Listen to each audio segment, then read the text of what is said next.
Welcome to the Trump Tyranny Tracker back on track on this Tuesday. It's nice to have Olga here with us again. Hi, Olga. How was your time off, or your day of rest, I should say, not even a time off? How was it?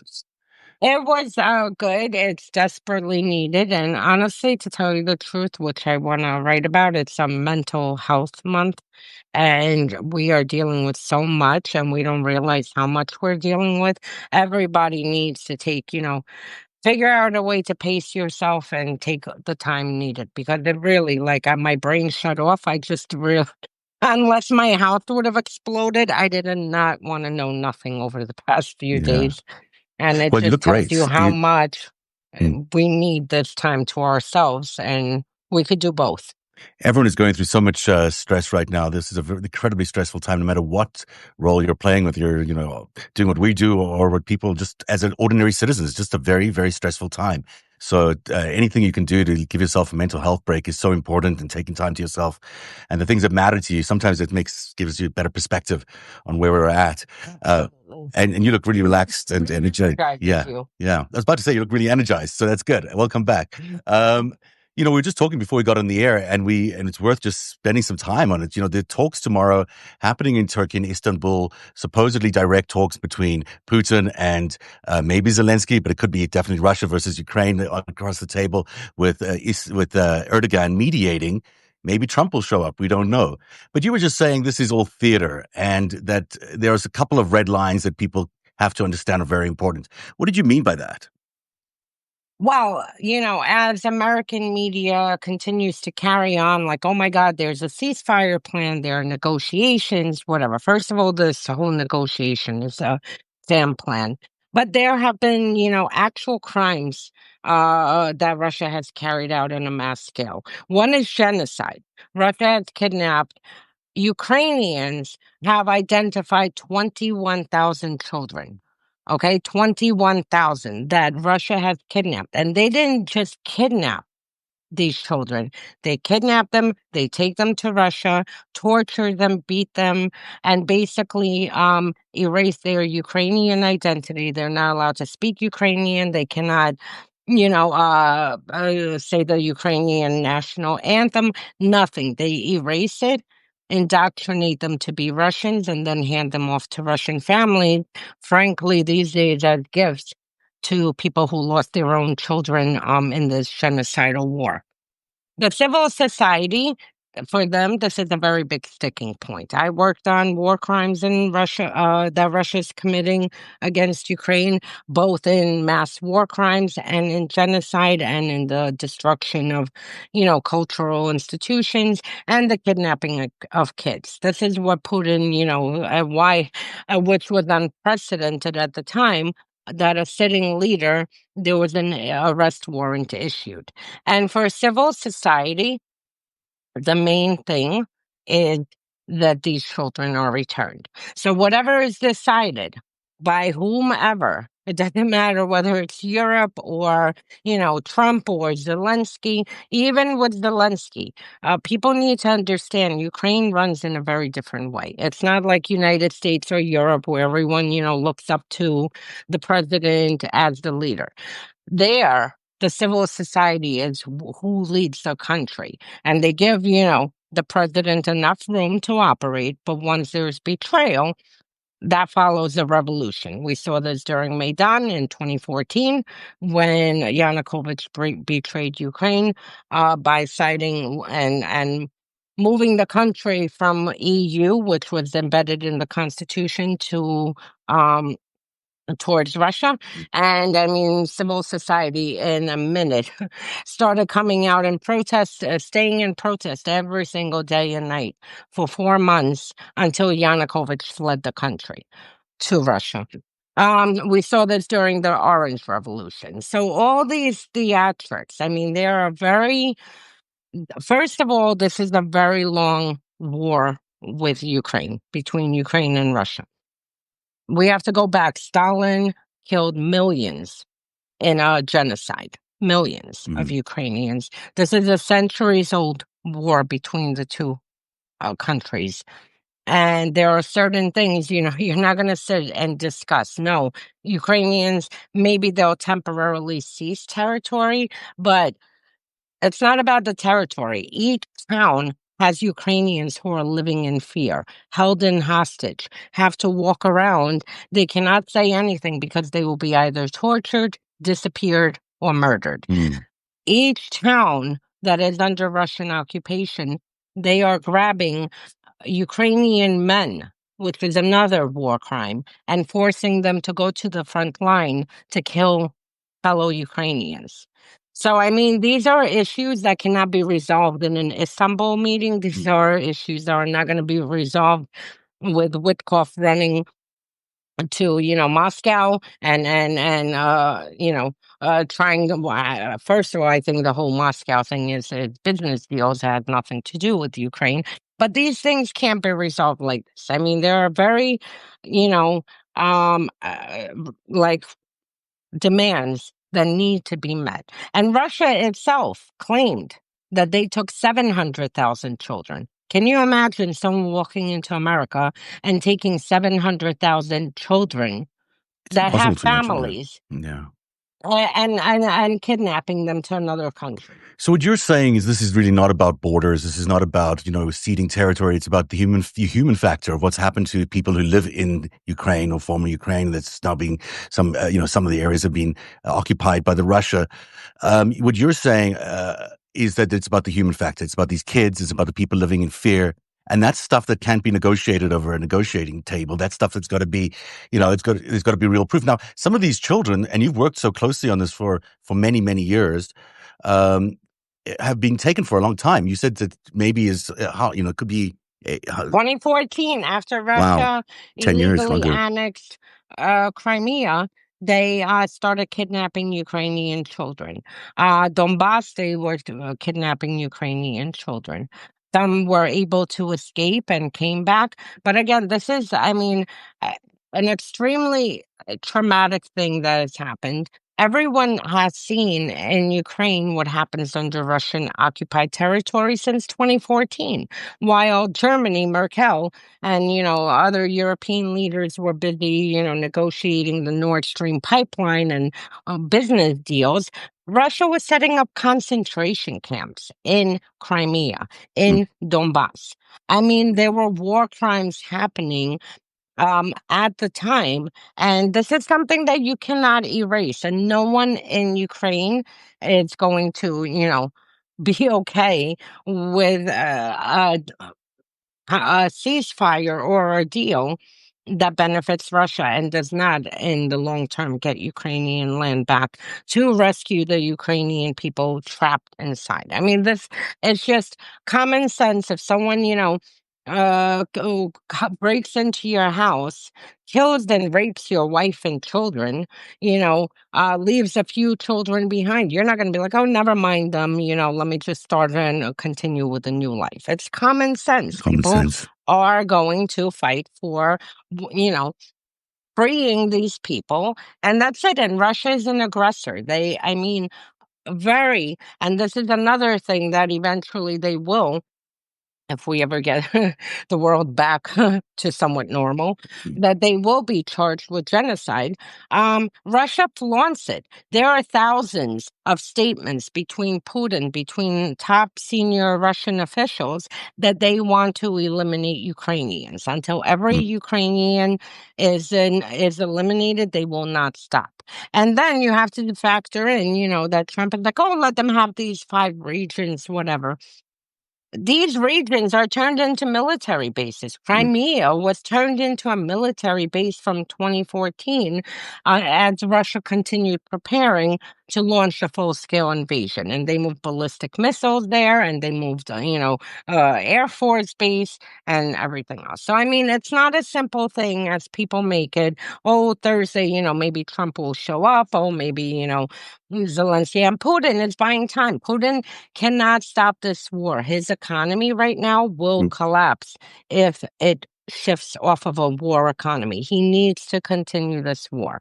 So he'll continue stalling, dangling Trump and stalling and saying, yeah, no problem. Yes, we'll have a ceasefire. We'll have.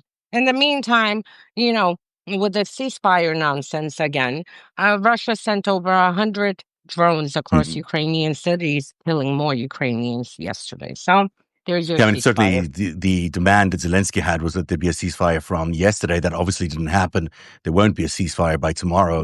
And so when the meeting happens, they'll be still fighting, and maybe they can sit down and agree And on a ceasefire, but unlikely.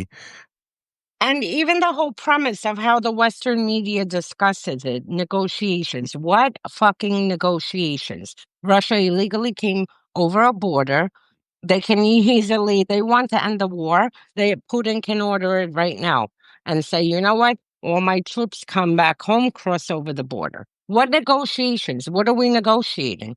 Like the whole premise, it infuriates me because there's nothing to negotiate. This is Yeah, not a dispute over land. This is army illegally entering another sovereign country and seizing territory. yeah. In fact, There's the starting point of the negotiations already gives Russia something that has not been thought of as being acceptable for decades, which is, seizing any land from a sovereign country. It's just not acceptable no, around the no, world. and And Russia, and here they are, they're negotiating over this thing like it's possible when really it shouldn't be. There's no standard base for this kind of negotiation at all.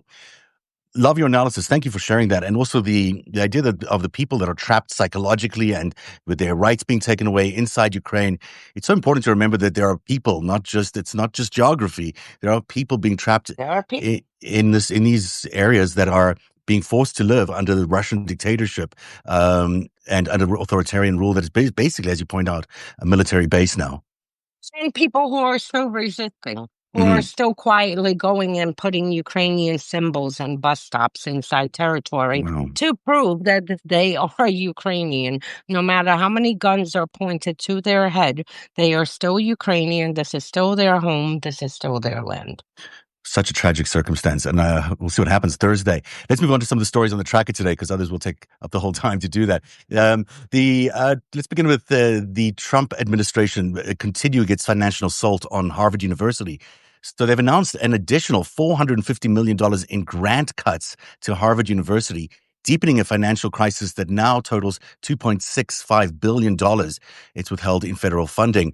This follows last month. It was $2.2 billion, I think they froze. The administration's joint task force for combating anti-Semitism, such a euphemism, really, that is, accused Harvard of failing to address pervasive race discrimination and anti-Semitic harassment. Mm-hmm. What do you think is going on here? What's really happening? The white nationalists that Trump appeases to his base are now demanding, that white people are the ones who need to have focus. And they're basically, weaponizing the civil rights law that will rightfully try to elevate, minority groups across America and give them the same opportunities others have. They're weaponizing it Hmm. to now towards that it's the white people who are being discriminated. Give me a Crazy. break. White people are not being discriminated. And this goes back to two bigger points. One, that Trump is, basically wants to take over universities. Universities are key for any dictator.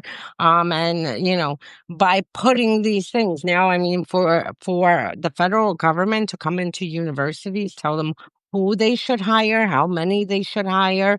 I mean, are they the HR for now Harvard? And eventually this will spread to Columbia and whatnot. And two, I mean, this whole DEI thing, beside the fact of how reprehensible it is, this is a way to polarize the country. This is a way to split people up by race, by sex, by gender, by, their sexual orientation. This is what this is about. This is to keep us busy while they're centralizing the surveillance system, getting ready to silence us, and we're occupied with this. This is what this is. And at the same time, he's appeasing to his white nationalist base. And you saw the same thing as Trump is, removing the status of Afghanis who fought alongside Americans. They Crazy. go back, they will be beheaded.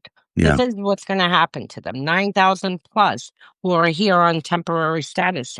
worked with our military, sacrificing their own safety and their family's safety. They go back, they will be beheaded, they will be killed. And the fact that he, at the same day, removed the status from them, and then they are doing propaganda of, white South Africans Mm. coming in here over race. This is the same thing that's happening with Harvard, that it's the white people who are It, being discriminated against. it really is the sort of the mask off moment for this administration, because their racism is now so obvious. It's so clear to see, especially with the South African situation, where they're just bringing people who are, just racist. That's their qualification, is I being know. white and being racist. Like, it's not, there is none of Well, this genocide that's going on there. None of that's really happening. Whites are still predominantly the most powerful grouping in South Africa.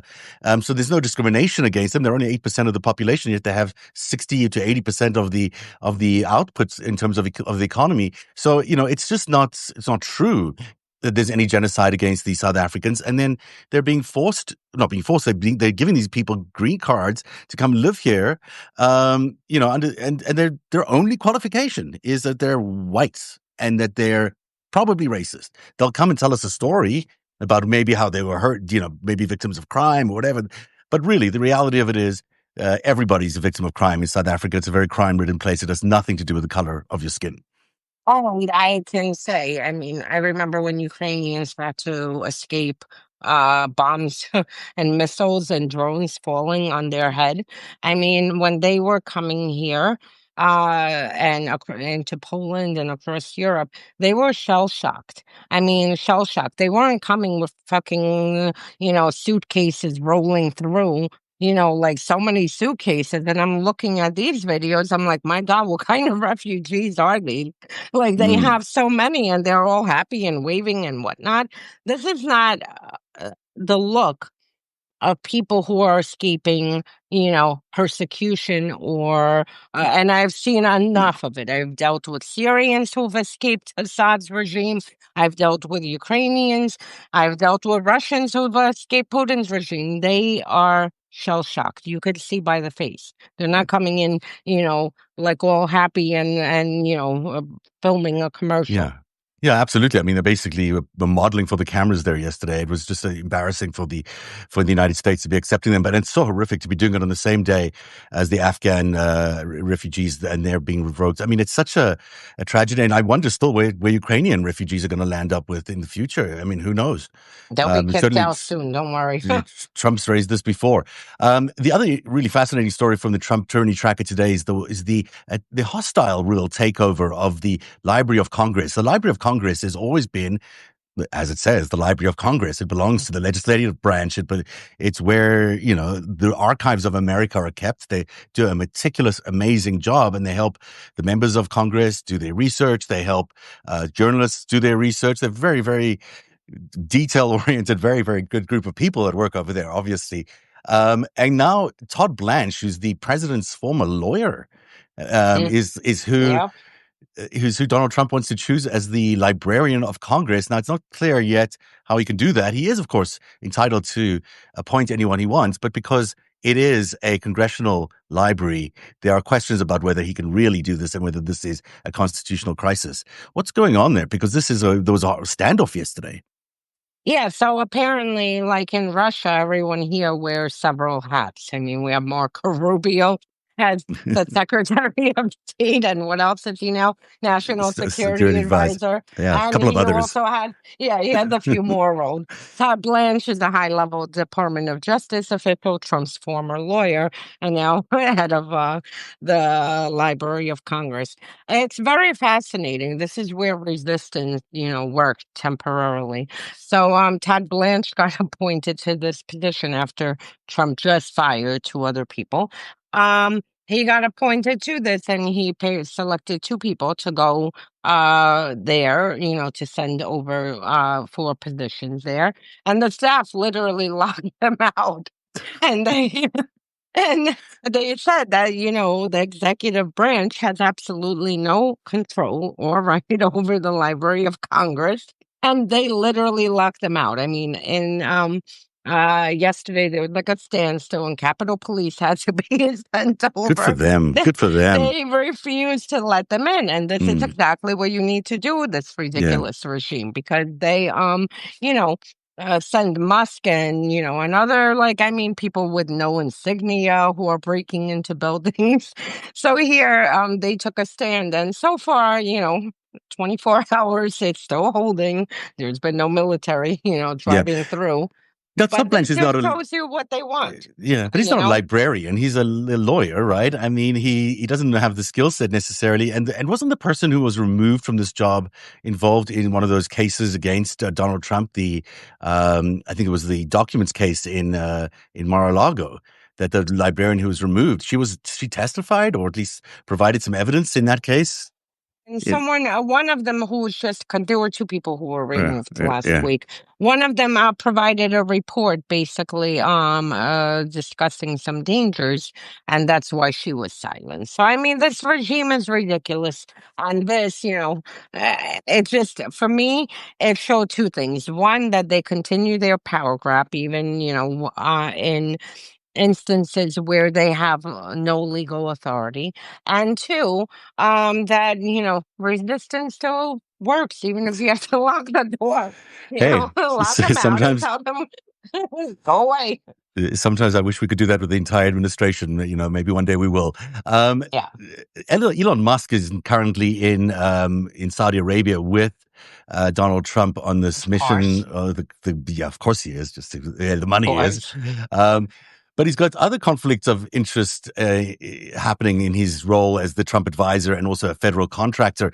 He's done two things of late that have raised some eyebrows. One is that he's being invited by the Federal Railroad Administration to consult on the Frederick Douglass Tunnel project, because he's got this company called the Boring Company, which bores tunnels, basically. And now he's giving himself a contract there, potentially to help consult on that project.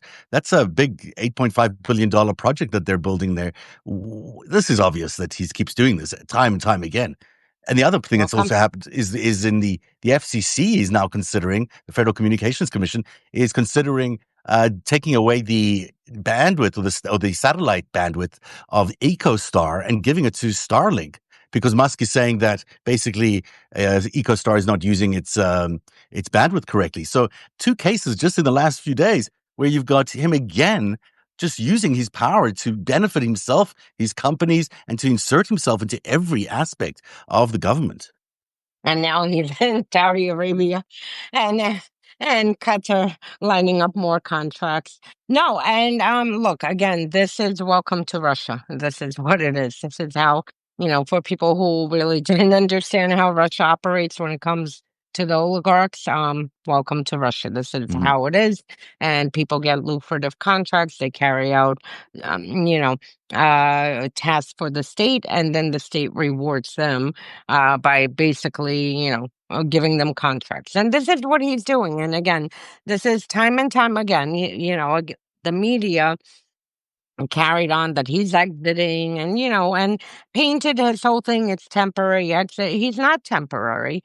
Maybe his face exited, but all his minions, who are embedded criminal hackers, are still in every single Mm. agency. They have stolen all our data. He continues to get every single contract and use, agencies, weaponize agencies to intimidate other companies in order so these contracts get rerouted to him. Mm. And this has happened. I mean, every day I document this.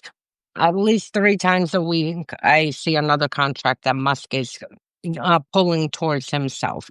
And then on top of it, I mean, if you want to find this was on the weekend tracker, Trump is using tariff talks and intimidating countries, basically that they need to use Elon's product, Starlink. Yeah, I saw that. mean, this is this Not going to happen. whole thing is so absurd, and what like infuriates me is that there's no outrage over it, that it's being normalized. And why are we normalizing this? I mean, if people here say how Russia's system runs is corrupt and horrific and, and they have the worst to say about it, why is it that not everyone sees clearly what is happening here? This is the same thing. You have a man who bought himself a White House seat for 60 million. Hmm. Bought himself the White House seat, is gutting, Meals on Wheels and what is it, Head Start program, and gutting all the social safety net programs for Americans, purging the federal workforce, and at the same time ending investigations. 48 investigations he ended. Why? Because he fired the people. I mean, that's Yeah. incredible. And then pulling all these contracts to him. And we're not even going to talk about what's happening with the insider trading, because clearly he gets, information prior to when it's publicly released and what happens with the markets. So the whole thing is absurd, and there really needs to be more outrage over this because Now, where is the outrage? You pointed out that some of the people on the messaging here are saying, where is the outrage? It doesn't seem like it's going to be there. Like, I mean, it seems like people are either scared or they're sort of numbed into a sense of it's not like the sky's falling yet, so we don't have to do anything. But of course, that's the way this whole thing is designed. It's designed to look like the sky isn't falling yet until the sky falls when it's too late to do anything about it. So, how do you combat that when there's not a lot of outrage about something like this, which is so clearly outrageous, as is the stuff that's Donald Trump's crypto holdings with his family? I mean, this is just lunacy. This man is making billions of dollars and continuously. The thing about those crypto things, it doesn't end at the end of the term. It's not a fixed amount. It continues for eternity. Every time someone makes a crypto exchange, they'll be getting money for it, the Trump family. I mean, this is corruption that's so naked and gross.